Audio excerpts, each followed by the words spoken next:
Diese Bestärkungen sind im Einklang mit Dharma. Für weitere Informationen, was Dharma ist, findet ihr einen Link in der Beschreibung unten. Ich bin stark und gib niemals auf. Ich bin stark und gebe niemals auf. Ich gib meine Anerkennung zu denen, was stärker sind wie ich, und ich hilf denen, was schwächer sind als ich. Ich gebe meine Anerkennung denen, die stärker sind als ich, und helfe denen, die schwächer sind als ich. Ich hab alle Kraft von meinen Vorfahren in mir, und ich bin dankbar dafür.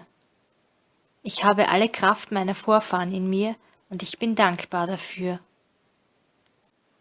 Ich achte und erhalte, was wertvoll ist. Ich achte und erhalte, was wertvoll ist.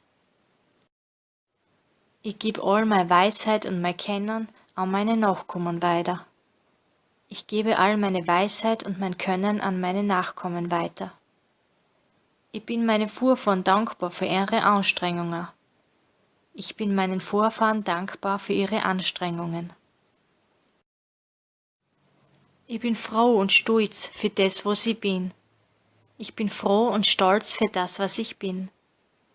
Ich bin ehrlich und halte die Wahrheit hoch.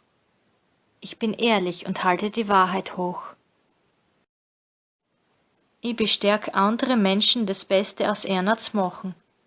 Ich bestärke andere Menschen, das Beste aus sich zu machen.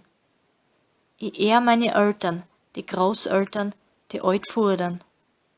Ich ehre meine Eltern, die Großeltern, die Altvorderen.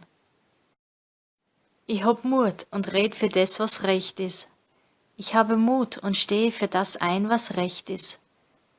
Ich weiß, dass die Wahrheit am Ende immer siegt und die, was Falsches im Sinn haben, untergehen. Ich weiß, dass die Wahrheit am Ende immer siegt und diejenigen, die Falsches im Sinn haben, untergehen.